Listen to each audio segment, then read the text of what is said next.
From downtown Phoenix, the Mercury and Wings meet again. 3 days ago, Dallas upended Phoenix by 4 points. They'll do it again on Friday night and Diana Taurasi's 39th birthday. Hi everyone, Tom Leander with the Hall of Famer Ann Myers-Drysdale. You talk about Pride Night. I'm proud to be with Annie as always. Let's talk about Brittney Griner against Dallas. They've met twice already. This is the third and final meeting. And identical numbers for Brittney in the first two in terms of points and rebounds. 27 and 16. They have no answer for her. She certainly has to continue to do that. And shooting the ball 70% from the floor. So for the Mercury, they've got to continue to get the ball inside to her. Dallas really struggles as far as defending her and stopping her. You just cannot stop her. And she's got to be big on the defensive end, too, for the Mercury. One player you can't stop, Arike Ogunbowale, the #2 scorer right now in the WNBA. 4-point win for the Wings on Tuesday night, and she had 22. She was the leading scorer last year, and she's trying to get it again this year. She beats you in so many different ways. You can see that she's knocking down three-point shots. She's getting in the lane. She's got the mid-range jumper. She creates contact. She gets herself to the free throw line.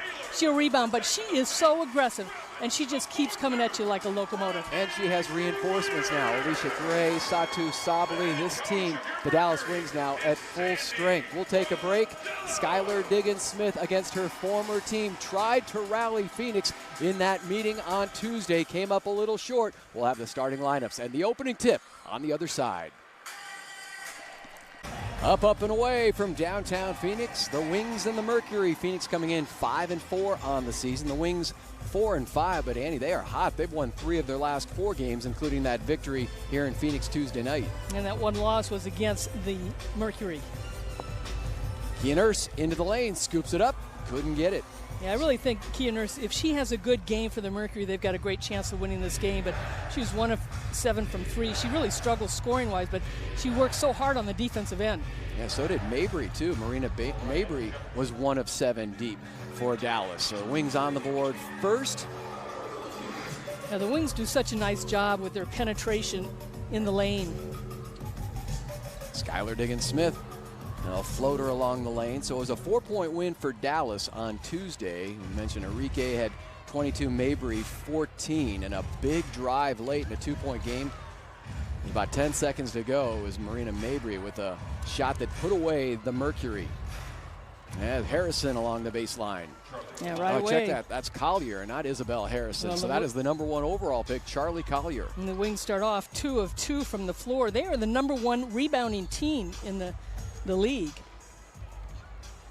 A rookie out of Texas, Collier in the starting lineup, but she was scoreless in 10 minutes on Tuesday against Phoenix. As we take a look at the starting lineups, Ogunbowale, Mariah Jefferson, along with Alicia Gray, Sabali, and Collier. For the Mercury, Diggins-Smith, Kia Nurse, Turner in there as well. No Diana Taurasi. She is still out with that fractured sternum. And Bria Hartley still sidelined with the knee injury. And as you mentioned in the opening, Diana Taurasi's 39th birthday today. And a sweet move inside by Skylar. Of course, then you have the bigs for Phoenix and Brittney Griner, along with Bree Turner, the 2 Texans, both out of Houston. And they are co-leaders of block shots in the WNBA, the Mercury, as you might imagine, with those 2 in there, averaging 2.6 blocks per game. They are #1 in the league in block shots. The hoop for Sabali. She is an impressive young player, 2nd year out of Oregon. Dallas doing a nice job just running their pick and roll. Ball fake and a scoop shot with the left hand by Bree Turner. It's a nice scoop shot, but she had the shot early on. She hesitated a little bit. We talked in their last game that I think Turner's got to be more effective on the offensive end. Start for Alicia Gray. She came off the bench in that meeting on Tuesday, and that was 41 bench points for Dallas, only 10 off the pine for the Mercury. That was a big difference in a travel there on Bree Turner, who is frustrated at herself. Officials tonight, Billy Smith, Isaac Barnett, and Kevin Fahey.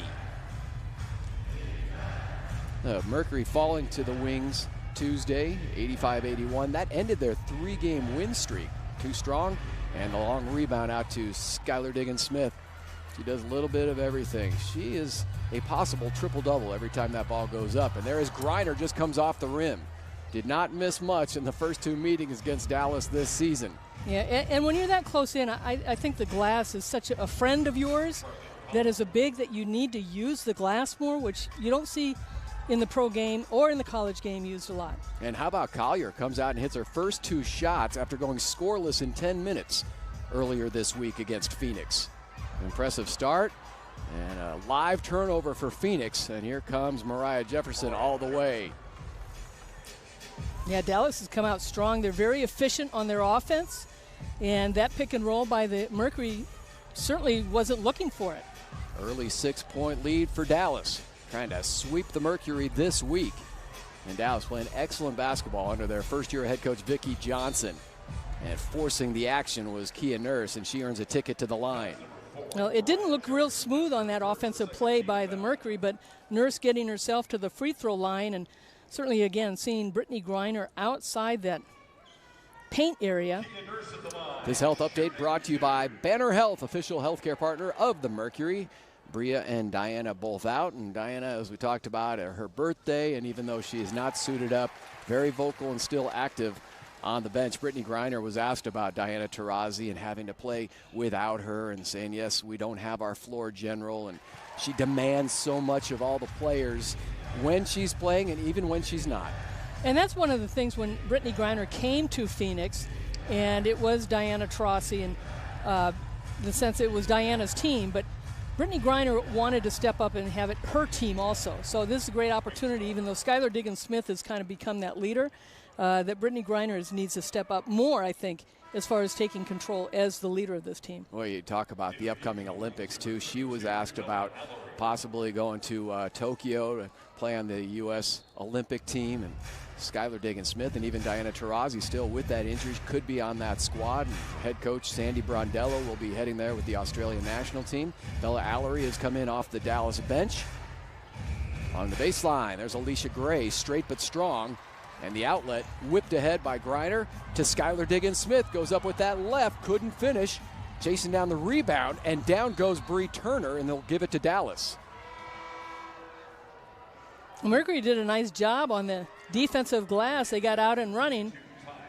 Diggins-Smith wanted a foul, and sometimes she gets the contact, and she isn't getting the calls, but she gets caught coming straight on to the basket. And when you're running that fast down and she's left-handed, she wants to bring it back to the left side and doesn't have the angle to use the glass for it to go in. Tyesha Harris now bringing the ball down the floor for Dallas. Some early substitutions for the Wings.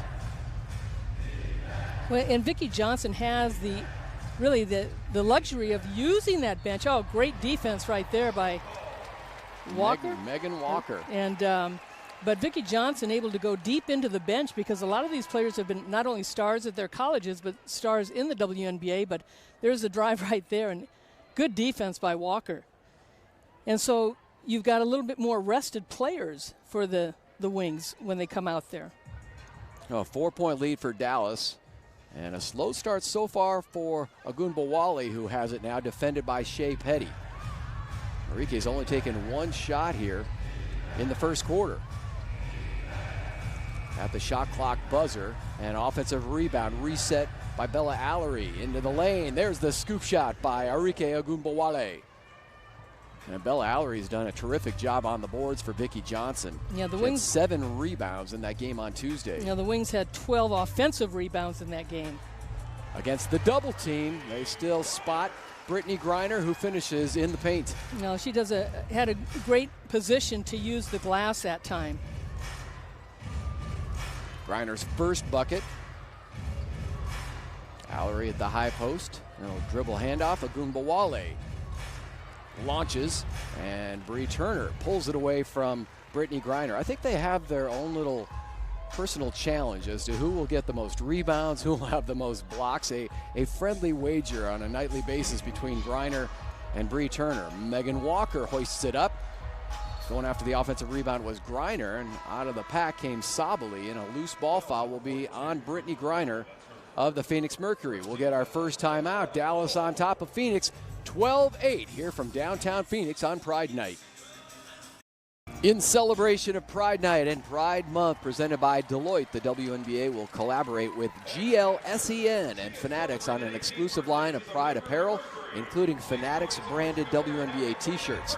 All WNBA proceeds will benefit GLSEN, and fans can purchase the shirts at WNBAstore.com. They're calling out Diana Taurasi, the birthday girl, here during the timeout in the first quarter as we take a look at Annie's keys. You got energy for Phoenix and Dallas pushing the ball. Well, they came out, the Phoenix Mercury did the other night, just kind of flat. And so energy is so important for this team to get things going.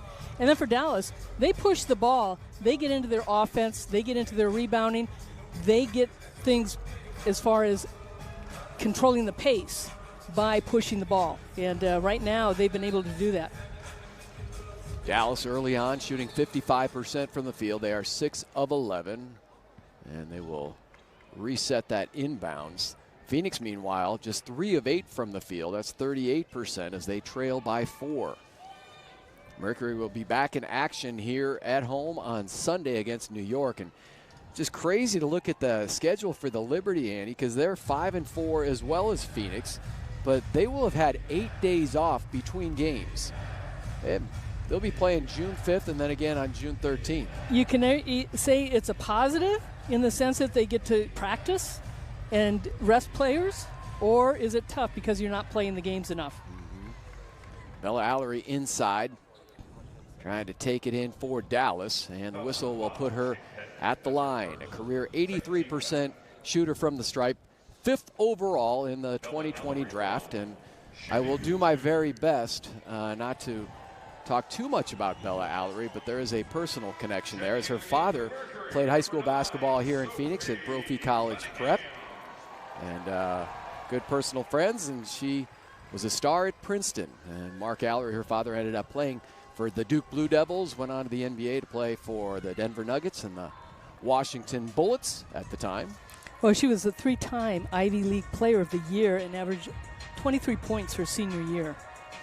And we are joined now by good friend and another Hall of Famer, Rick Welts, once we get him hooked up. Are you hearing me? I can't hear you, Tom. You can't hear me. Uh-oh. He doesn't want to hear us. We're working on it. We'll work on it. I see the hand signals. We'll get it all straightened out. But I will say Rick Welts is looking great, and it does not look like a man who should be retired yet. He's got so much more to do, I am sure. Step back by Mabry, and nothing but net. She has such a sweet shot, came in, tied for the league lead in three-point hoops with Ariel Atkins. Well, if you look at the first quarter in the game that they played the other night, the Mercury only had 13 points. And again, controlling the tempo of the game when Dallas is making shots and getting rebounds and pushing the ball, all tempo. Man, this is a thrill. I'm sitting next to two Hall of Famers right now. Mabry again. This one comes up a little shy, rebounded by Sophie Cunningham. Shea Petty running the point now for Phoenix. Griner out there along with Kia Vaughn, so a pair of bigs for Phoenix. And a break for Bree Turner. Kia Vaughn, just a critical veteran off the bench, but blows that handoff with Sophie Cunningham. The live turnover and an easy 2 for Dallas. And now they have a double-digit 10-point lead on Phoenix. We'll take a break. It's Tom Leander with a couple of Hall of Famers. We already introduced Ann Myers-Drysdale. Now Rick Welts, former president of the Suns and Mercury and the Golden State Warriors. Great to see you, Rick. Oh my gosh, this is like reunion city today. I'm having so much fun getting reacquainted with all my friends. It's wonderful. And it's great too that this COVID thing is dying down, because I mean that was a big hug that Annie gave you, and I would as well if I could reach over there. But it is great to see you, Rick. It's great you've to be meant so here. much to this organization and obviously this league. You helped launch this league with Val Ackerman 25 years ago, and needless to say, it went by in a blur, right? It's just such a point of pride for me in my entire career to have been there at the beginning, and then, to see where we are today, and just I think the future of this league is just so bright right now. It's a thrill to be here and to see the Mercury. This is the league just even being here tonight with Pride Month and PayPal Pride. We know that is here for the Mercury, but just that alone has created so much in this country.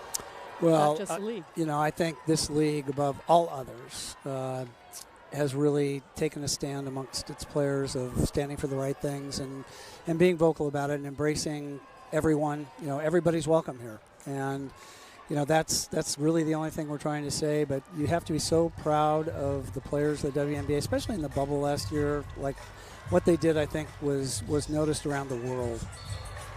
Foul inside will send Brittany Griner to the line. So you came out in 2011. So you talk about the progress of the league. How about just the progress overall and kind of the comfort factor for everyone, who felt alienated? Tom, honestly, I think we still have a long way to go. Mm-hmm. I think women's sports is way ahead of where men's professional sports is today, which really does lag society. The kind of headline 10 years ago was the first, openly gay president of a team. That's still true 10 years later. I think we all wish there was an environment where there were more people who felt comfortable. But there's a lot of progress, and I take a lot of pride in what's happened there. And what's the impact that you've seen that people have come up to you and thanking you for being able to come out? It's almost every week I get contacted by somebody in our industry who just reaches out to try to find somebody who they think would understand, what they're going through or what their thought process is right now. And I really value that. I was saying earlier, happened in my own office 2 days ago. A woman came in and just said, "I want to tell you, that I'm gay, and I'm going to choose this moment in time to do that. And thank you for helping me get to that decision." So listen, all of us have our own personal journeys, and if that's part of yours and you can feel comfortable bringing that to work, it's terrific. Well, like I mentioned, you've retired, but you don't look like you're retired. You still have obviously the leadership, the influence. You talk about the influence even in the office now. So what are your plans? I mean, certainly you still have the voice. You still obviously have the energy. What's the next chapter for Rick? Well, I still have 19 more days. Oh, okay. I'm packing boxes next week. Warriors are going to keep me around for some time to give them some bad advice that they'll ignore. I kind of have free reign of what I want to do next. And I'm looking for a couple passion projects that would be really meaningful to me at some level. A lot of everybody I know seems to know what I should do. I'm trying not to jump into anything too quickly, but you're right. I don't think I'll be very good at retirement. Annie isn't very good at retirement either. I think she's retired like 8 times. So we won't let her retire. That's not happening. But you've been involved with so many things that have changed, not only in the NBA, bringing in with the All-Star game as far as the three-point shot, the dunk shot, the dunk contest and so forth. And then you went to the Dodgers for a little bit, and was certainly being a part, you and Val Ackerman being a part of the WNBA and bringing it here. And so what do you see progressing from the WNBA with the 12 teams? I think we're in great hands. I know Kathy Engelbert was here last week. I think our commissioner really gets it. I think she's got a game plan and a passion for what needs to get done to keep the league growing. This season, we need to get back to our stable system this year. We need this to be a really good season, and I think it's going to be the basis for the league growing in the future. And I've never been more optimistic about the future of the W. And it just seems like the WNBA has to overcome obstacle after obstacle, and a much-needed hoop there from Kia Nurse. Only 4 members of the Mercury have scored here in the first quarter. 8 different wing players have scored. But you talk about obstacles, and then this season it's the Olympics in Tokyo. So you've got a month-long break. It interrupts the season, the flow for the coaches and players. Yeah, it's for all of sports, it's been incredibly disruptive. But I do think we see light at the end of the tunnel, right? We're all vaxxed. The country's in a much better place. California, where I live, is opening up June 15th. It's going to be, I think we're going to come roaring back. And I think all of us missed this game and missed being in the arena and cheering our teams. People are going to come back. Well, I hope you come back. I'll be back. It is a break between quarters. Rick Welts joining us, the Hall of Famer, along with Ann Myers-Drysdale on Pride Night. Lead for the Wings after the first quarter here in downtown Phoenix. Tom Leander, Ann Myers-Drysdale, Rick Welts with us for another segment here in the second quarter. And we're overhearing some of the press conference that you had before the game right behind us, and I thought one of the fans had a great question. I mean, here you were with the launch of the league with Val Ackerman. So much has happened, so much to celebrate, but if you had one thing to change or do over, I mean, I thought that was a brilliant question. It was a good question. We got a lot of things right. We got a lot of things wrong at the beginning. You know, you look at the talent level on display here tonight. We probably had too many teams right at the beginning. Right, we had more roster spots than we had quality of talent. And you look at where the game has come from, just a talent standpoint. I'm watching today. It's just a completely different game than it was 10 years ago when we started. Well, I thought the 8 teams was the right amount. We just didn't stay at that for long enough. Well, we grew really fast. And because you had players come in from the ABL. Yeah. And certainly there was a league going on before the WNBA. And actually the WBL was the first year they had a league back in the 70s. Well, and you know, I think we misjudged a little bit at the beginning who our audience was going to be. We thought all those NBA fans were just going to show up at WNBA games, and lo and behold, it's a different game and a different fan base, and it took us a little while to figure all that out. But isn't that the wonderful thing as far as the process of being able to make mistakes and learn from those and then try and do it right? And here we are 25 years later. Yeah, so what's the next step? We talk about going back to day one. What would you like to see in the next year, 2, 3 years? Well, I think we can expand. I think we can spread our footprint a little bit. Not hugely, a couple teams at least. I think with a successful season under our belt this year, I think it's really time to start thinking about, you know, and I've got one market in mind where I happen to live right now that might be a really good opportunity for a WNBA team. I do. I think Stanford coming off a championship. Oh my gosh, exactly. right? Boy, you throw that in there too. Right? Oh Right? no, the perfect Tara. city. And one of the most beautiful places to live, I'm sure. For sure. Now Phoenix trying to get back into this one here in the second quarter. And Mariah Jefferson sticks it. It's a strong start as well for Collier and Sabali. So back to a double-digit lead for Dallas.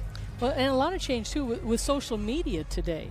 Really helps, I think, as far as the exposure for the women's game. It does. And I think that, you know, as a player, Andy, I'd be really interested to think if it's a plus or a minus, right?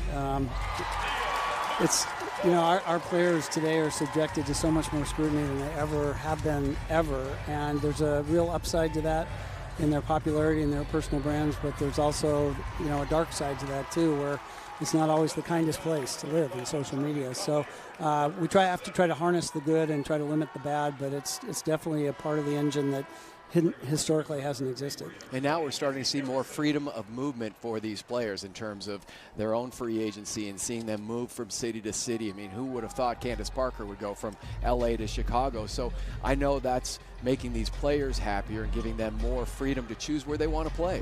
And I do think the league is trying to be responsive in terms of understanding how we have to progress in our collective bargaining agreement to allow that kind of freedom and have the players have more say about where they play. All of us get that opportunity, right? We all get to decide where we go to work in the morning. And obviously we love it when players, you know, we love it when Diana Taurasi plays her whole career in one place. There's something very special about that. We have that at the Warriors with Stephen Curry at the moment. And you want to give that opportunity a place in your system, but also, you know, recognize that these athletes should have the right at some point in their career to have a choice. Tough shot by Skylar. Can you believe where you are today, though, being in Seattle, going to the university, and as you said, knocking on the door of Bill Russell? Yeah. No, it's, you know, 46 seasons for me of being involved in basketball, and I couldn't imagine the journey being any more wonderful than it's been for me. But it's, as you know, it's the people you meet around along the way, right? It's not the awards. It's not really even the championships. It's just the journey and the people that are coming to your life. Both of you two have been a big part of my life for a long time. And Annie, you were sitting on the stage with me when I got this Hall of Fame ring, and it meant the world to me to have you there as a friend and what you meant to me in my life. You're my brother. You're my sister. I consider you my brother. Well, and I remember being in San Antonio when we found out that you were going into the Hall of Fame. I mean, we were there for Grant Hill and Jason Kidd and Steve Nash, and next thing you know, we hear Charlie Scott is going in and Rick Welts. I mean, it was a well-kept secret because I know I was in a hotel room in San Antonio and I had no idea this was happening. And who doesn't belong in that group, right? What am I doing in that group? What a class. Oh, I thought you were talking about Charlie Scott. Oh, okay, yeah. we wouldn't do that to Tuna. But how fun was that for me, to have Steve Nash and Grant in the same class? That was like really, really incredible and special for me. There have been some special classes even of late there, the Hall of Fame. 9-point lead for Dallas. So as we talk about, the players like Taurasi and Sue Bird and so many classic stars in this league, who are you most excited about over the next few seasons? Who are the stars that are going to light up this WNBA? I don't know. I just hope Diana can play till she's 47. I think, I write an email to my staff every day since the pandemic started, and I told them I was coming here today, and I'm just so happy that that Diana Taurasi and Stephen Curry play in different leagues, because I don't have to pick one favorite player. They're, for me, those will always be the two that I look forward to seeing every time. And when Alvin Gentry was here, and the Suns were in the playoffs, and he would say, "I wish Diana was playing for us at that time." Well, Alvin's had a couple teams since where I think she could have helped him. Rick, so great to see you. All right. And definitely stay in touch, and I know you're going to stay busy. Thanks to you both. Appreciate it. Valley Sports Arizona is the local television home of the Mercury, the Suns, D-backs, and Coyotes. You can also stream Mercury games on the Valley Sports app. For more info on the local sports scene, check out valleysports.com. Our thanks to the Hall of Famer Rick Welts. Back here with Hall of Famer Ann Myers-Drysdale. They're coming out of the woodwork here. Who's our next Hall of Fame guest? I love Rick. Oh, I love what he's done for the game. The relationship that you two have. I mean, when you said you're a brother, he looked at you, and boy, you could just see the bond that you two have, and so much respect. You guys go back a ways, and when he was here in Phoenix and running the Suns and the Mercury, he's a man I've always respected, I've admired. He is incredibly talented and creative as well. Well, and when he did come out in 2011 with the article, and it was so funny because a lot of people said, "Well, so yeah. We already knew." Exactly. It wasn't news to us. There were a lot of us that already knew, and he didn't have to say anything, and it didn't matter. Yeah, but I mean, I think that was one of the most poignant answers he had as well, too, thinking that, there has been enough progress made, but there hasn't been. That those people that still feel alienated, so much more work still to do. Kick out, Skylar Diggins-Smith with the sky ball. Comes up shy and rebounded by Mabry. Very interesting, too. You were mentioning during the break, Annie, 8 different wing players have scored, but nobody has more than 6, including Agunbowale, who is sent away by Brittany Griner. But the fact that they've got second and third rebounds to get opportunities to score more. And there's a turnaway. But, that last possession, Brittany Griner came up with a nice steal, and the Mercury cannot convert on it. And right now they're shooting 38% from the floor. She gets the block there. Boy, those two towers are down there, Bree Turner and Brittany Griner. Your chances of making a layup or not very good. Inside hoop by Brittany Griner. We talked about those numbers, robust numbers in the first 2 meetings against Dallas this season. 27 points, 16 rebounds in both, but a very quiet first half for Griner. That's just her second field goal. But a 14-point lead for Dallas is down to 4. The Mercury on their way back here in the second.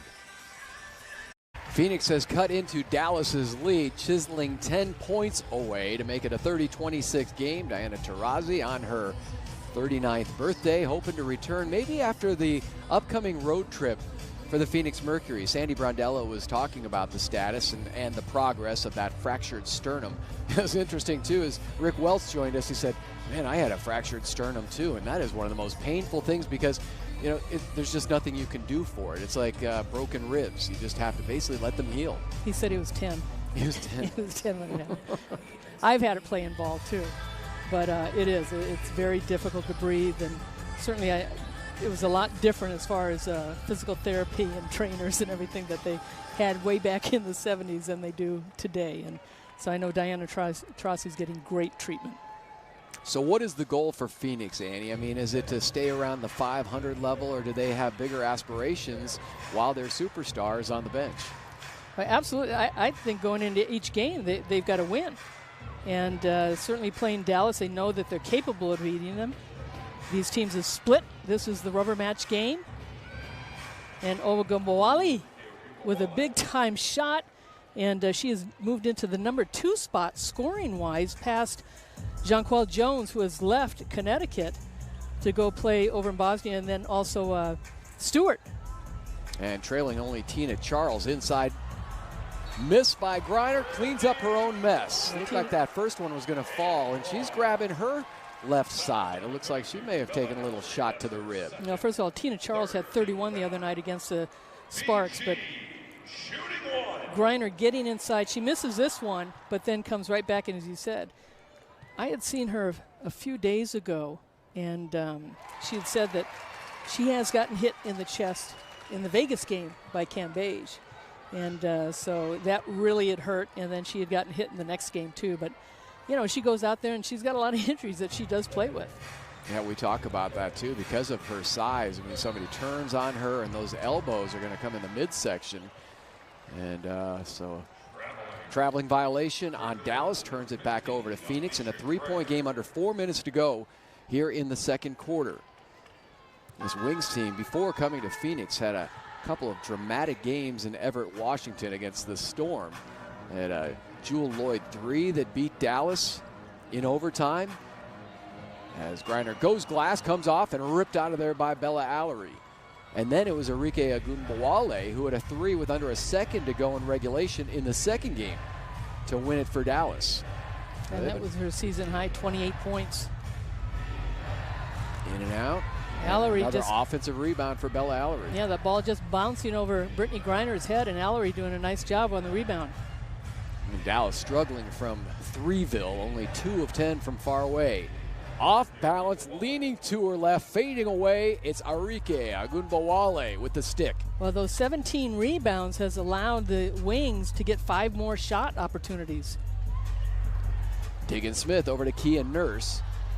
And that, after starting strong, her second straight miss. Couple of 3s for Kia.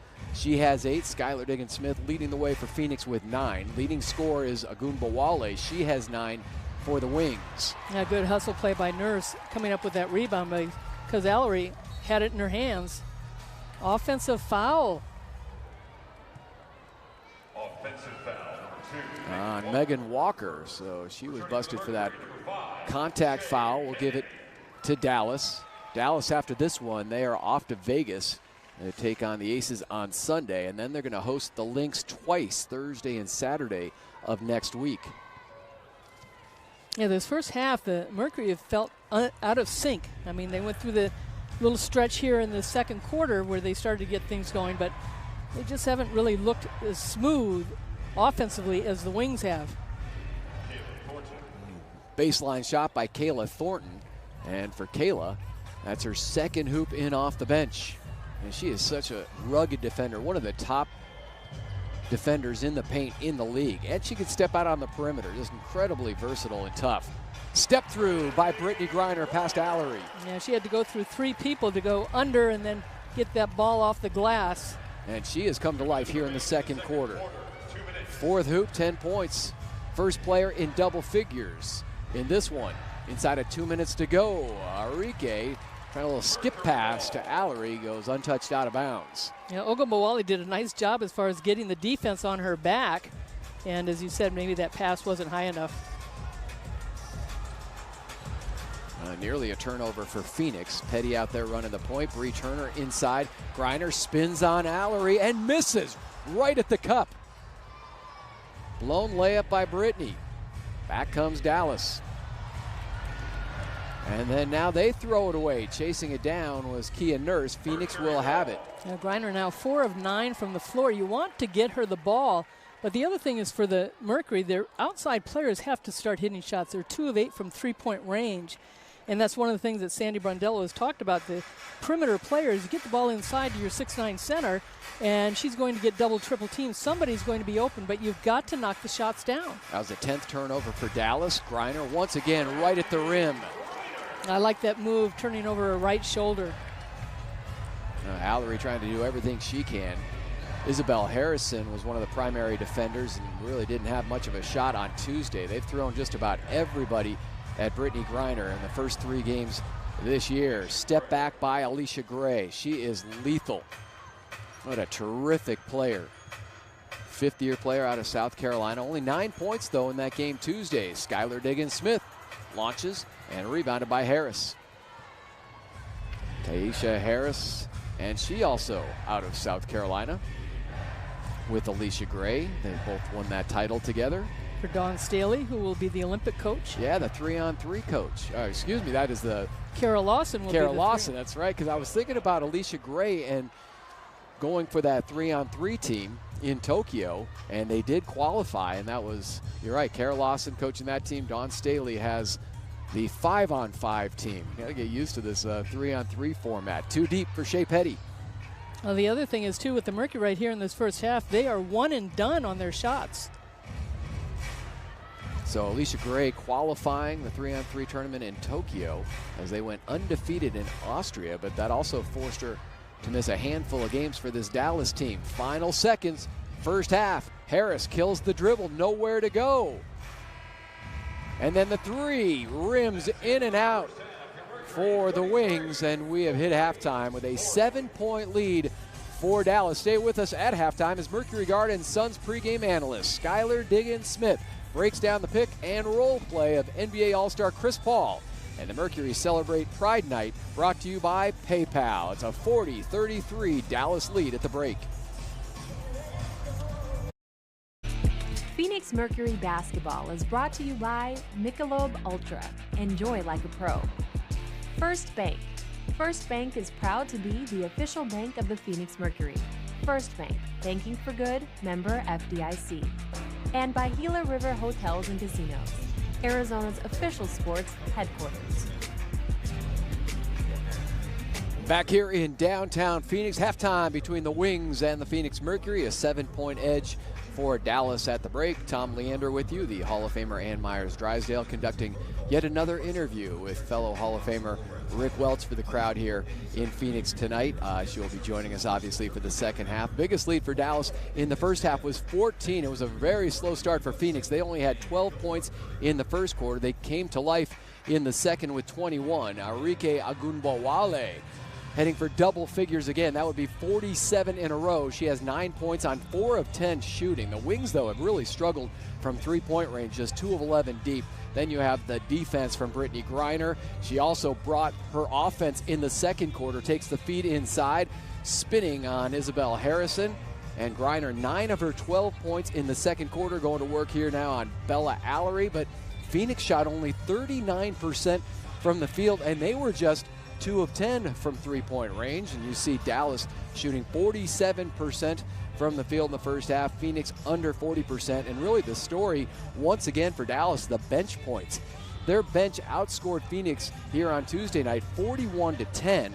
Right now it's a 15-2 edge. Mabry is coming off the bench tonight, along with Kayla Thornton. They each have a couple of hoops. And then you look at the rebounding. Allery has 4, Harris with 2, 2 for Mabry, 2 for Thornton, 3 for Isabel Harrison. And the number 1 rebounding team, Dallas, is right now out-rebounding Phoenix 23-11.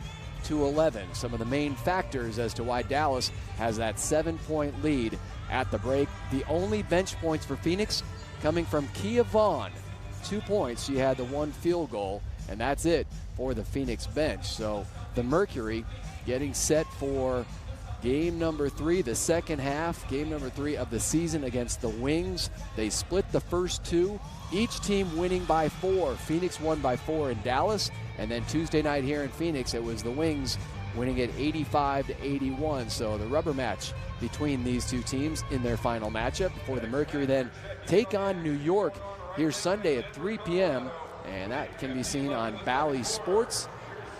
New York also coming in with a 5-4 record into today's action, and will have played without a game in 8 days. 8 days between games for New York. Their last game, a 21-point loss to Connecticut on June 5th. So there you have it. Then it's New York, and then on the road to take on LA. A couple games against the Sparks, and then they are eyeing that game on June 26th. So another nice break, this time for Phoenix.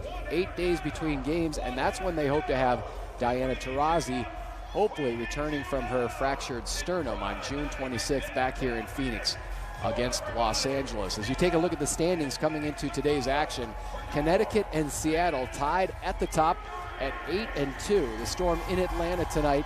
Then you have Vegas 7-3, with Phoenix and the New York Liberty tied at 5-4. And as I said, they will meet on Sunday. So those are the West standings, and another strong start for the Seattle Storm. The Aces have looked good as well, with Cambage back in the lineup along with Asia Wilson. I was talking about the play of Agumbawale, 46 straight scoring in double figures. That is the longest active streak in the league, and more than Asia Wilson, who's second right now in terms of active streak of double-figure games, 39, as we're joined once again by the Hall of Famer Ann Myers-Drysdale, and back-to-back interviews with Rick Welts. Did you learn anything new in interview number 2? I just love him even more. I know, and you guys look great on the big screen, on this big, beautiful big screen at Phoenix Suns Arena. Well, speaking of the other teams, you look at Asia Wilson and Jewel Lloyd and Jonquel Jones, Tina Charles. I mean, people that are up for that MVP this year, basically. Mm-hmm.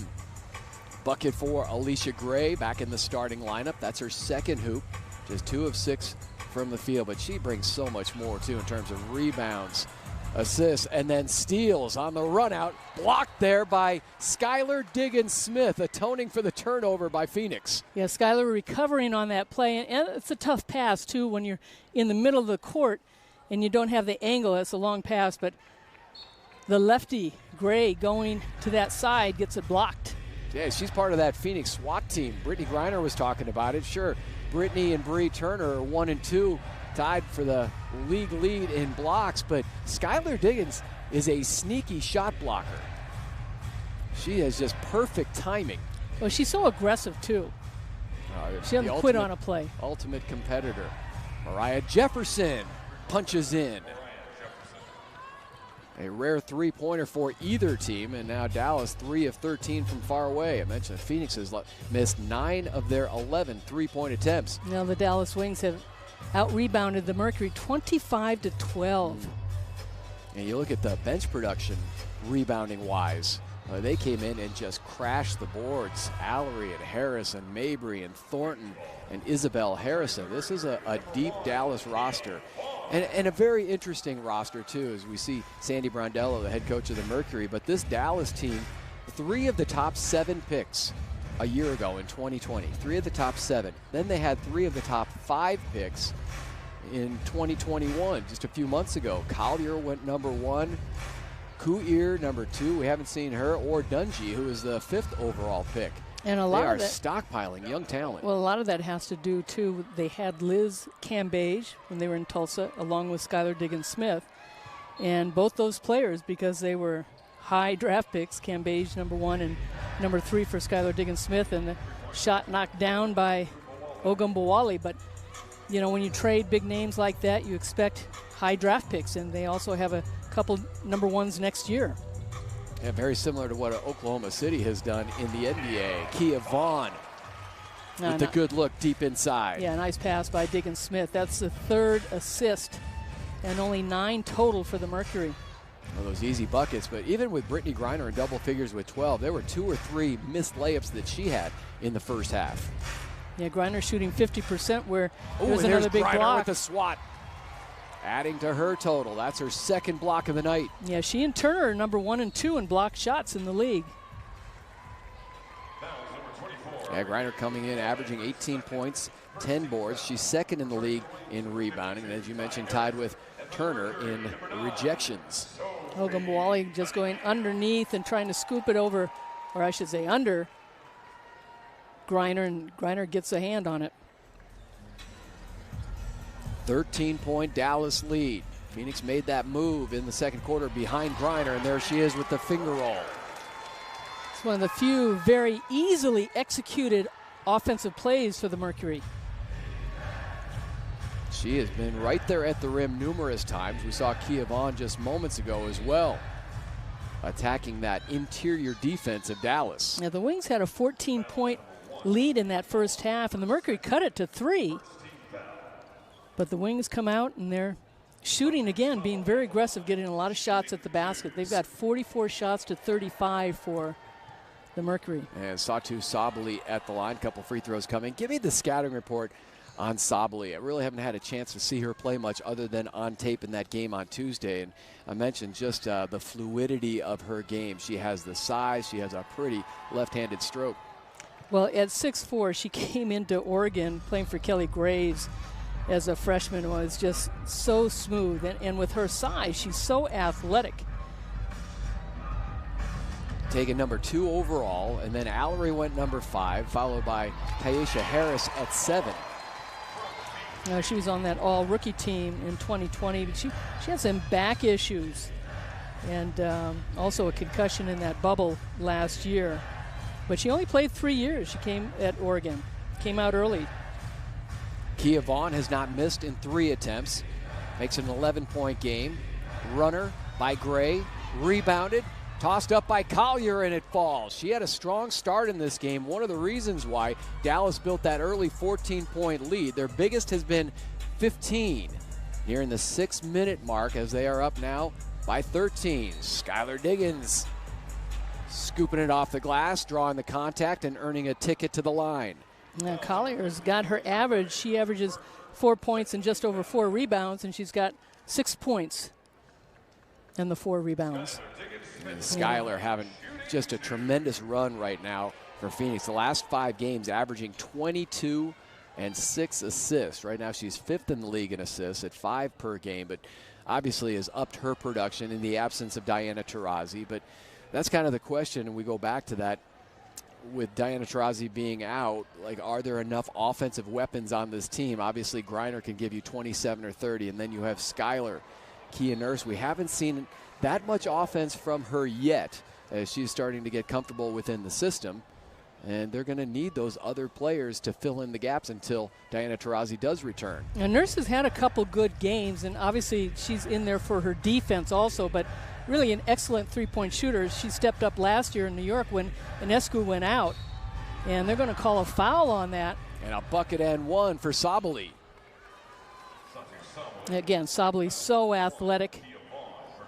And she also was out, as you had mentioned earlier, with the 3-on-3 playing for the German national team. They did not make it.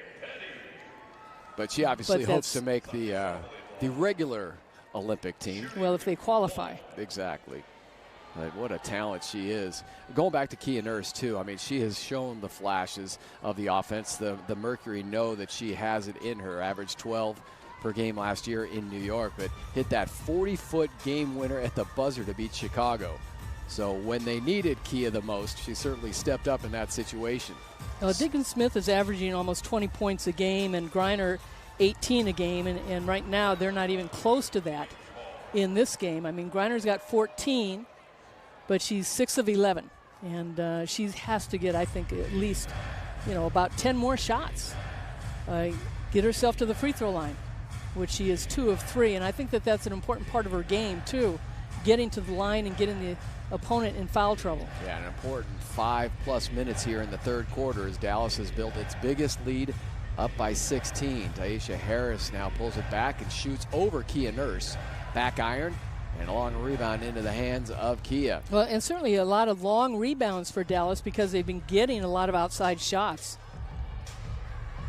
Griner seals, powers it up, and will go to the line. Another one that comes off the rim 2 or 3 feet away. Well, the Mercury have scored 24 points in the paint, and we mentioned 12 of them are by Griner. She's got 2 points from the free throw line already. Couple of dunks this season for Brittany. Had one against Chicago and then at Dallas in that first meeting against the Wings. Has 15 total in her WNBA career. I take the 14 regular season dunks, the one that she had in the playoffs, and I kind of discard the ones that she had in the All-Star game. Everybody dunks in the All-Star game. Well, not everybody, but those are certainly the meaningful ones in the regular season and the playoffs. Offline on that second attempt. Phoenix now 8 of 12 from the stripe. Well, I had seen some stats that, I thought that was only 2 other players that have had dunks. Lisa Leslie was the first with the LA Sparks, and then Candace Parker, again with the LA Sparks. I thought she had 2, but somebody said that Brianna Stewart had a dunk. So I'll have to find out more on that information. I will text Bryce Marcy during the break. He knows all. 15-point lead right now for Dallas. Hall of Famer Ann Myers-Drysdale. What is it going to take for Phoenix to get back into this game? Well, they've got to continue to go inside. They're struggling from the outside. They're shooting just under 42%, but 2 of 11 from three-point range, and they're not getting enough shots up. So keep going inside, put Griner at the line. And then for the Dallas Wings, keep rebounding. They've got 27 rebounds to 14 to the Mercury, and if they can keep shooting those outside shots, they're going to get long rebounds. Only one bench player has scored for Phoenix still. That's Kia Vaughn, who had the only bench bucket in the first half. She's added a couple more hoops here in the third quarter. And then you have Allery, Harris, Mabry, Thornton, and Harrison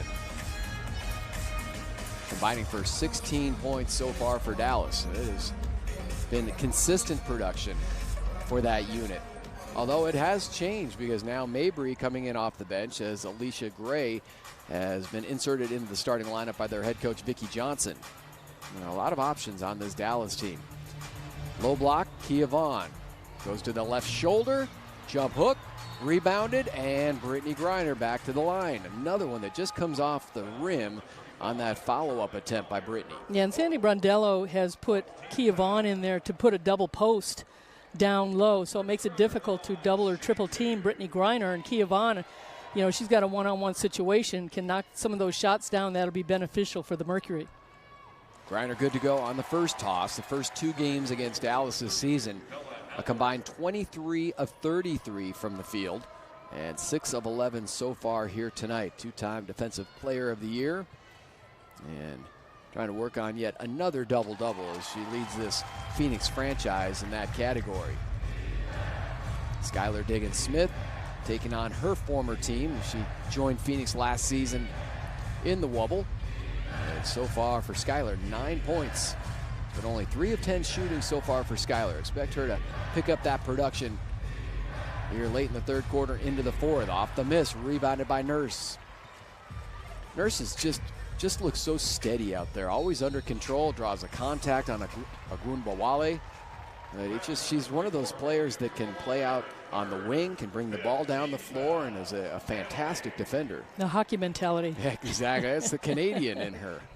Well, her brother's plays in the NHL, and her family is very much being aggressive. And certainly I think she always is taking the top offensive player on the opponent. And tonight she's been able to take Mariah Jefferson, as far as that point guard and making it difficult for her to pass the ball. And next up, quite possibly for Kia, would be Sabrina Ionescu, who will be here in Phoenix on Sunday. And Banaja Laney, who's having a terrific year. And of course, Kia taking on her former team, the New York Liberty, along with Megan Walker, who came over in that same trade with Kia. Well, they played so well early, and Ionescu was one of the last-second shots that we've seen early in this WNBA season, but losing Natasha Howard to a knee injury has been devastating for them. Mabry couldn't dial it up. And it rolled right out of her hands, had a chance at that offensive rebound into the lane. The scoop shot by Kia Nurse. Yeah, she took off way too early. Yeah, had her back turned to the basket, was off balance. That was a difficult shot. Harris on the drive, cut off there by Kia Vaughn. Great defense by the veteran.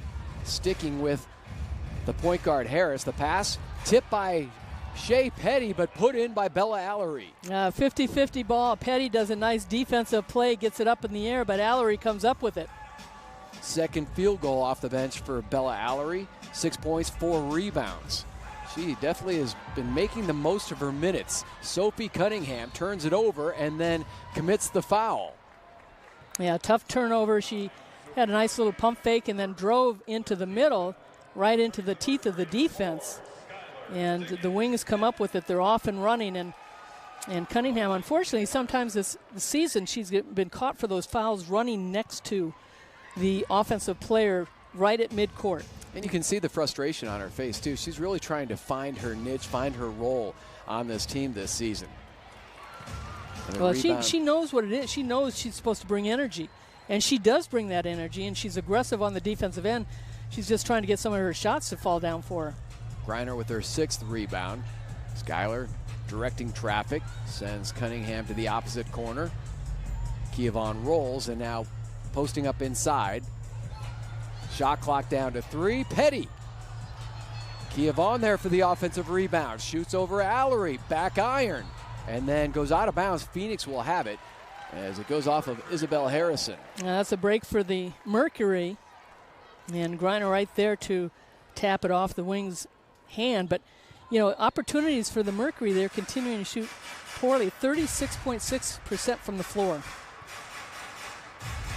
Triple team on Griner. Now has Allery who rips it away. And then clears it now to Mabry. I like the officials did not call the foul. But that was a tough pass. It was up high, so Allery could get a hand on it. Well, you know, she's always going to be a smart player out there. Anybody that's comes out of Princeton. On the fadeaway, just off and rebounded by Sophie Cunningham. As Taisha Harris with the miss. Inside of 2 minutes to go and a 13-point lead for Dallas. Petty using that Griner screen. Cunningham puts it on the floor, off the glass and good for Sophie. And that's where she's so good. She's just being aggressive, and that was a one-on-one situation. Defense could not come over quick enough. Well, you can see the determination in her movements, in her eyes. She was going to the bucket. And the Mercury's still trying to get it down to single digits. Harris around the corner, comes off. So Dallas has gone cold and given Phoenix a chance to break into single digits. That Dallas lead going to the right hand, a beautiful finish by Skylar Diggins-Smith. Yeah, Diggins-Smith so good with that right hand and just a step crossover play right there. Perfect footwork, the soft touch, and the finish by Diggins-Smith, and Dallas calls a timeout with 1:08 to go here in the third quarter. Their biggest lead has been 16. It is currently at 9. We'll keep it right here with 1:08 to go. So a nice push by Phoenix, and we talked about that energy going up against your former team as we see Sophie Cunningham who drove in, and then the bucket by Skylar. Well, what's helped the Mercury also is getting some defensive rebounds and not allowing the Wings to get second and third opportunities. So off the rebound, they were able to get the ball outside to Skylar, and off and running she was on a fast break opportunity. Four-time All-Star in Dallas, Skylar had a very strong first season in Phoenix as well. I mean, it's always an adjustment going to a new team with a new system, but averaged 18 points and 4 assists in her first year with Phoenix and started all 22 games. So she is showing that durability. She's obviously had some injuries in her career, the knee injury, but she has been healthy and productive. And right now, Annie, she is the only player in the league averaging at least 19 points, 5 assists, and 3 rebounds. Well, she certainly has been focused and picking up the pieces with Diana Taurasi out and handling the ball a lot more. And certainly last year in the bubble that she and Diana worked hard to play together and understand what moves they were having. And in the offseason, the two of them worked out a lot. They talked basketball. They understood where they wanted the ball, what needed to be done, and really developed a close relationship on the court on what they needed to do as pros. And certainly hoping to join Diana Taurasi on the U.S. national team. And it'll be interesting, too, as Bria Hartley is rehabbing from her knee surgery. What's going to happen here in Phoenix with some of the other players that are not in the Olympics, and Sandy Brondello coaching the Australian national team. You know, maybe it's a Julie Haregrove that takes over and coaches the team and puts together some practices to keep these players sharp. And Sophie Cunningham is sent out in a big way. Well, the swat by Sabali. You're also going to have the Commissioner's Cup here in Phoenix the first time. Kathy Engelbert has put that together with some fabulous sponsors. And you see the left hand by Cunningham cannot get it up. And the toughness of Sabali, who rammed into the backstop. Minutes for Alana Smith. She has not been playing much for Phoenix of late.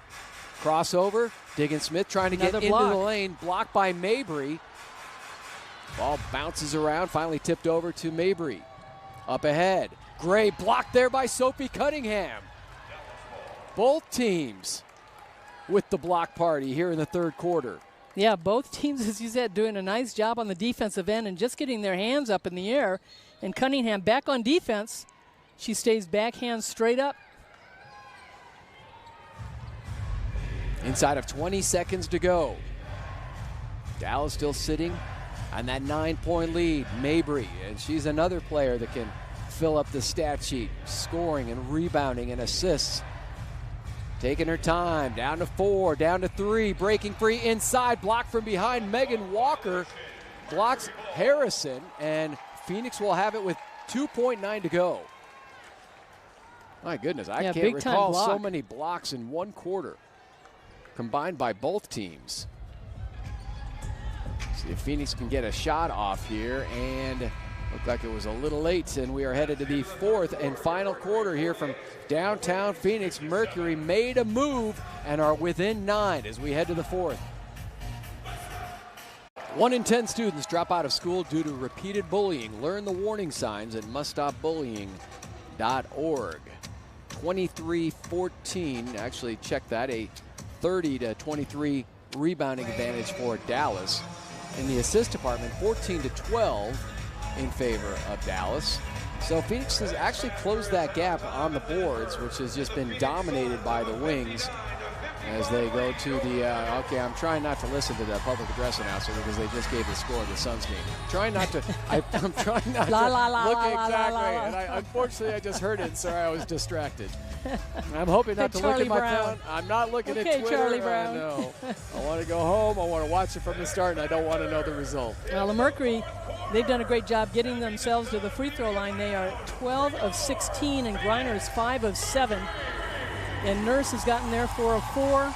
Diggins Smith 3 of 5, and that's been a big plus for them. So here we go, 4th quarter. These teams split the first 2 matchups, each winning by 4 points. Griner against a double team. Pitch it out. Alana Smith lines it up wide right. Loose on the floor. Scrapping is Sophie. There is no question that if there are going to be bodies on the floor, and Sophie Cunningham is in the lineup as she takes a free 3-point shot, that she will be on the court. Well, Cunningham did not give up on the play. She got screened out. And Griner looked like she had a great shot if she had just went ahead and took the quick shot, but she put the ball on the floor, and boom, she had like 3 people on her. And so kicking it out, Cunningham off the shot, comes up with the tied-up ball against Jefferson. And she's already played twice as many minutes here tonight, early in the 4th quarter, as she did on Tuesday against Dallas. Only 7 minutes in that game. Sandy Brondello talked about using her bench more. She knows she's got to rest the starters and give them some minutes on the bench. And Sophie joining Kia Vaughn as the 2 bench players with at least 1 hoop in this game. Kia has 3, so 8 bench points for Sandy Brondello. As we anxiously await this jump ball. It's been a conference ever since the players were in that scrum. Not exactly sure what the confusion is.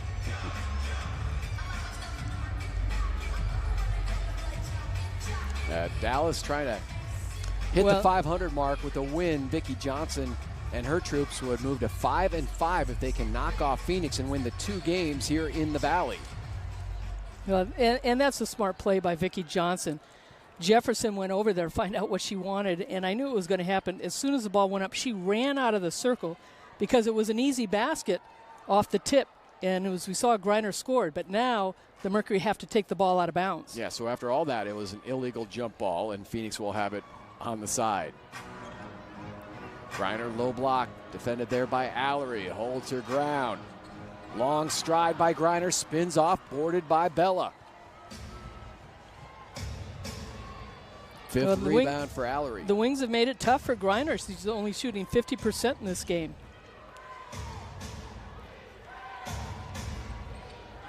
Gray.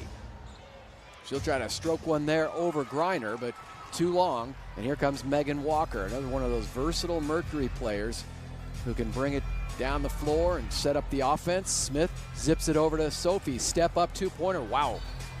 Not close. And 9:01 to go here in the 3rd. And Sophie's still trying to figure out what happened with that shot. Yeah, Walker has not scored in this game, and she's been a starter. And Breezy Turner's only got 13 minutes in this game. I got another stop and play. Refs have been very active here early in the fourth quarter. Well, the Mercury have cut it to single digits. It's been at 9 for a little bit. They've just been sitting on that score. Dallas, such a strong rebounding team, mentioned #1 in the league. And also they're #3 in scoring coming into this one, averaging 87 per game, but been slow offensively for both teams. Another whistle, another stop and play, and this is just killing any sort of rhythm for either team, and one of the main reasons why we haven't seen the score move.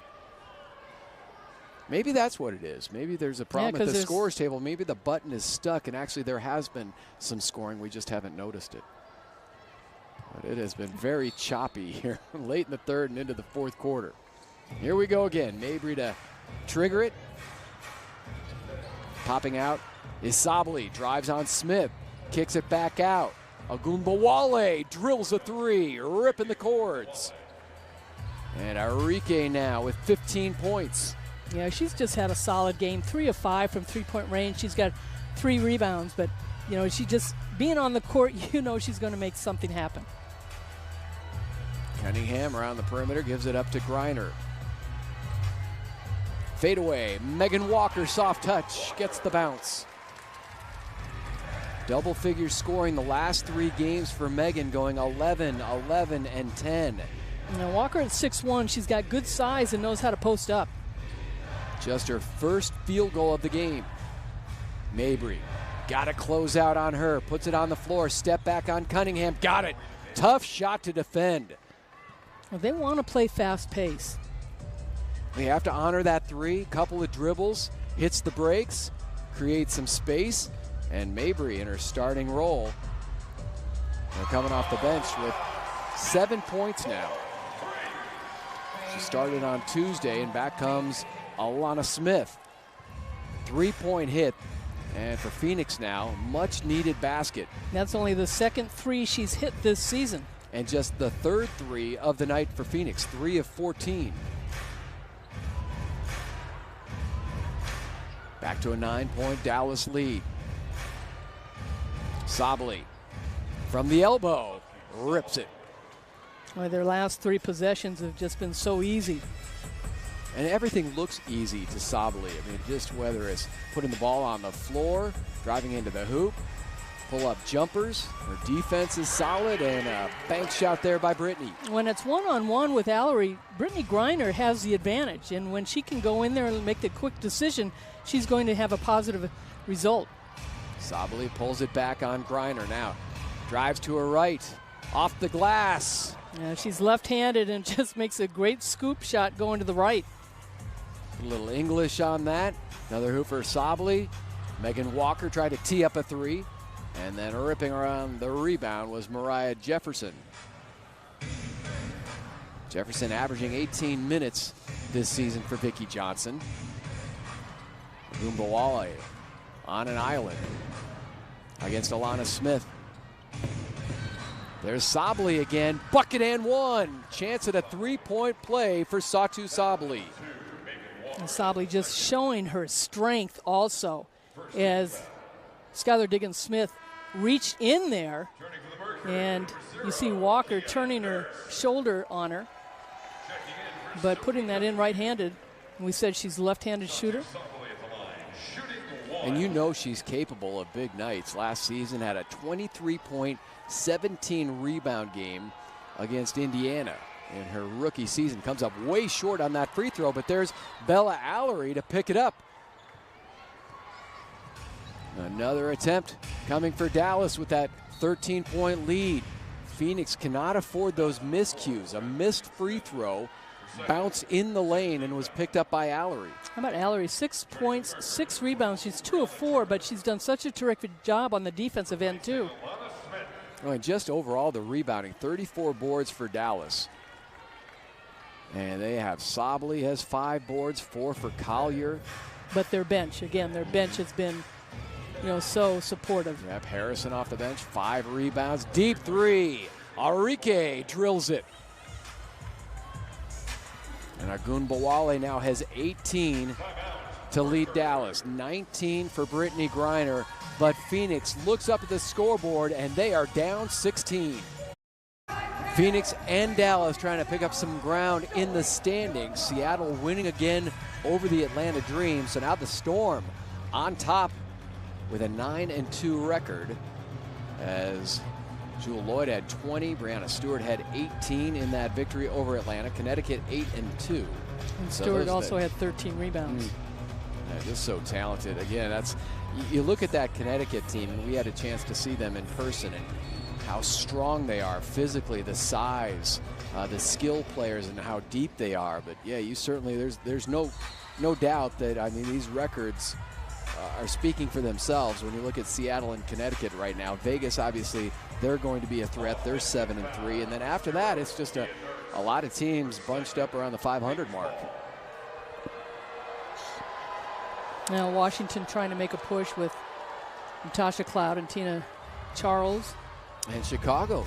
Well, Yep, Candace Parker now back, yep. but they had lost, what, 5 in a row? Phoenix. And they also have Allie Quigley back. Yep, Phoenix trying to make a move here. 5.5 to go without Diana Taurasi, and an offensive foul on Mabry taken by Kia Nurse.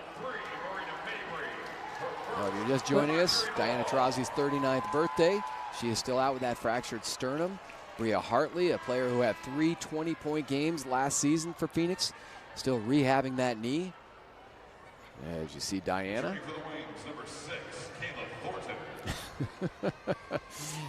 Coaching and protesting on the bench. She sees the game, and that's one of the things that her teammates have talked about is, I mean, she knows everybody where they need to be on the floor. She knows not only all the positions, but she knows all the plays. And certainly sitting on the bench, she still is a coach out there. They go back to Griner. Spins baseline over Allery. Too much. She felt there were contact, but she took away that backboard opportunity. And now Griner 7 of 14 from the field, still with those 19 points. Diggins Smith has 11. Nurse with 10. Nurse now busy defensively, trying to cut off Agunbowale, and draws the offensive foul. That'll be a delay of game. And Vicki Johnson, what a great personality. I mean, on one of the originals of the WNBA in that first season in 1997. Yeah, she was drafted by New York. She was the number 12 pick out of Louisiana Tech. And they had lost the championship to North Carolina with 0.7 seconds left, and Turner with a nice layup. Yeah, we were mentioning during the timeout that there's not been much production from Bree Turner. Actually, not many minutes. She's only played 15 minutes in this game. Well, Sandy Brondello looking to try and get that double-double with Kia Vaughn in there helping Brittany Griner out. And if you're a Mercury fan, a member of the Mercury organization, you feel like that's the next step for Bree Turner. She's obviously shown her chops defensively with the blocks, with the rebounds. Off the glass for Petty. Too strong, goes out of bounds. Phoenix will still have it. But that next progression for Bree Turner just seems to be that offense, which she has shown, especially when she played in Australia. Well, yeah, she was number 2 as MVP of the league behind Kia Nurse in Australia, and then she went over to Russia to play this season. So we've talked about her being able to get more points, but on the steal right there, Mariah Jefferson just knocking it down. Brittany Griner didn't get called for the foul, but a turnover by the Mercury. That's one of those demoralizing plays, too, for Phoenix. You're trying to work your way back into this game. You turn it over, results in a quick 2. Another rip for Allery. That is number 7 in the rebounding department. Now they've got 36 rebounds. They average almost 40 rebounds a game. And they have taken it to the Mercury right away from the beginning of this game. 73-57. Agunbowale. That one wouldn't drop. Good box out by Skylar Diggins-Smith. Here comes Skylar on the push. Ogunbowale got her hand on that one, and I talked to Muffet McGraw before the game, and Ogunbowale, Skylar Diggins-Smith, Turner, and Mabry all played at Notre Dame. And Skylar Diggins-Smith and Mabry are the two that kind of have a chip on their shoulder. They play really with that fierce competitiveness, and Ogunbowale and and Turner, just really nice kids. Quick fire, Nurse. Boarded by Allery. Yeah, Nurse again struggling from the floor. She was 2 of 8 tonight and struggled the other night where she was only 2 of 11. Yeah, somebody has to be on the offensive end for the Mercury, come through with outside shots. Jefferson launches. Allery there. Comes off the rim. And Phoenix in possession, 2:40 to go. Almost a steal in the backcourt by Ogunbowale. Petty steps into a 2. And Petty with a clutch shot. She knew Ogunbowale was right behind her. Phoenix and Skylar Diggins-Smith made a late charge in the game on Tuesday. Cut the lead to 2 in the final 15 seconds. They're down 14 late in the fourth. Dallas still in control. They'll head to Vegas Sunday to take on the Aces and then a couple back-to-back games at home against the Lynx next week. Brittany Griner in Phoenix, just been a frustrating night. Brittany has had her moments, especially in that second quarter, but just not enough offense for Phoenix as they have struggled with 37% shooting from the field. Yeah, and give credit to Bella Allery as far as making Griner shoot 50% from the floor. Well, and you know that won't be hard for me to give her credit. Well, it's a team defense, too. I mean, she's getting help, but certainly her size has really affected Griner as far as getting the ball inside. Nurse off the front iron. And here comes Dallas. And Dallas just used their clock. Thornton is out there now. She is one of those just tenacious defenders, rebounders, and a blocking call. A couple free throws coming for the Wings and Ogunbowale.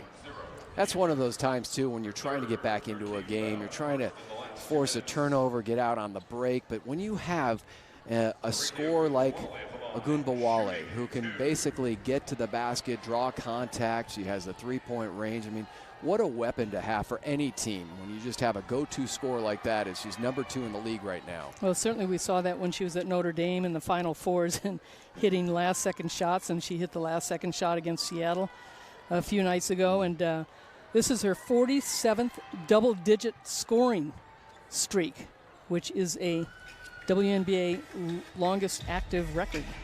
There, Asia Wilson is next with 39, so 47 in a row, and that's just the consistency for Ogunbowale, but also, you know, the opportunity to have coaches like Agler and now Vicki Johnson to say, hey, you have a green light, and she has had the ultimate green light since she's entered this league. Yeah, we saw it. But there have been nights where I've seen a lot of field goal attempts and not as many make. So, but what helps on this Wings team, too, Tom, is the fact that they're rebounding. So she can miss shots, and this is the team that leads the league in rebounding, and they get second and third opportunities. But again, like even on an off night, no coach, nobody's going to lose confidence in her, and she's not going to lose confidence in herself. So that opportunity will always be there for somebody who's that talented of a scorer. Yeah, and this is her 8th game scoring 20 points this season. Returning for the Mercury, number 1. And as I said, you know, she led the league in scoring last year. Her high last year was against Washington, where she had 39. Yeah, finished the season averaging 21, which was best in the bubble. And now Dallas just kind of pouring it on here in the final 2 minutes as their lead is up to 18. That's their biggest. Well, and certainly Sandy Brondello, you know, going Sunday against New York. This is a Mercury team. They've got to get their confidence back. They've got to figure out, you know, how are we going to get better shots? How do we rebound? This is a New York team that's played pretty well, and they've got some good scorers on that team, and they've got to do the same thing as far as how do they set up their defense? How do they get certain players off as far as scoring-wise? Do they get Griner to take advantage of her height inside? And, you know, again, this is a Mercury team that has struggled from the outside. They are 3 of 19 from three-point range. They are 11th in the league from three-point range. And certainly this is a team in its history, especially with Diana Taurasi, that has not been that low in the league as far as three-point shooting. Yeah, again, and you look at their roster right now in terms of three-point shooting. When you take out Diana and Bria Hartley, certainly two of the top three-point shooters on this team. You have Skylar Diggins-Smith, but she's missed her 3 attempts. Kian Urs has put up 7. You talked about her numbers. She knocked down 2 of those. And without those shooters, it just allows that defense to focus in on Brittany Griner. And we've seen it pretty much every night. We saw it here again this evening. Sometimes not just 2, but 3 defenders surrounding Brittany Griner. If you don't have those shooters to surround her, it's going to be trouble. And it's going to make it difficult to get the ball inside to her because teams will just slack off. Go ahead and take your 3. And certainly in taking that 3 also, it's a one-and-done situation usually. Alicia Gray milking that shot clock. Fires up a 3 and tipped out of bounds. I believe Dallas will still have it. So just under 55 seconds to go in this one. And Dallas will improve to 5-5. They hit the 500 mark. But most importantly, they've won 4 of their last 5. That is how they have reached the 500 mark. So great improvement recently, and it goes back to really the reason why they had the slow start is they were without Sabali. They were without Alicia Gray. We talked about them and being away from the team with the qualifying for the Olympics. And now with those 2 players in tow,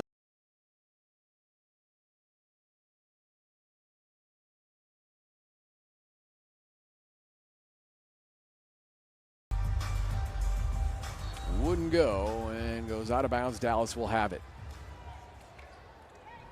Oh, you mentioned that Gray is going to play in that 3-on-3 for the Olympics for Kara Lawson coaching, who is the Duke coach. But you've got Katie Lou Samuelson from Seattle, Kelsey Plum from Vegas, and Stephanie Dolson from Chicago. It's a fun game to watch. Oh, I can't wait to see it. They qualified in Austria, went undefeated. 12-second shot clock. Mm-hmm. And first one to 21 or 10 minutes. Love it. And you see these players who are basically stepping away from their WNBA teams to qualify and to play in the Olympics. I mean, just shows you the prestige that comes with being able to compete in Tokyo. And down goes Phoenix. Dallas wins at 77-59, led by Agunbowale's 20 points, 17 for Sabali to go with 6 rebounds and 4 assists. Off the bench, Mabry had 7. And Bella Allery with a huge impact, 9 rebounds, 6 points in 23 minutes. And Dallas out-rebounds Phoenix 40-29. We'll take a break. We're back from downtown Phoenix after this. Phoenix Mercury Basketball is brought to you by Gila River Hotels and Casinos. Grab your Gila River Hotels and Casinos custom Mercury fandom card for exclusive offers. And by Michelob Ultra. Enjoy like a pro.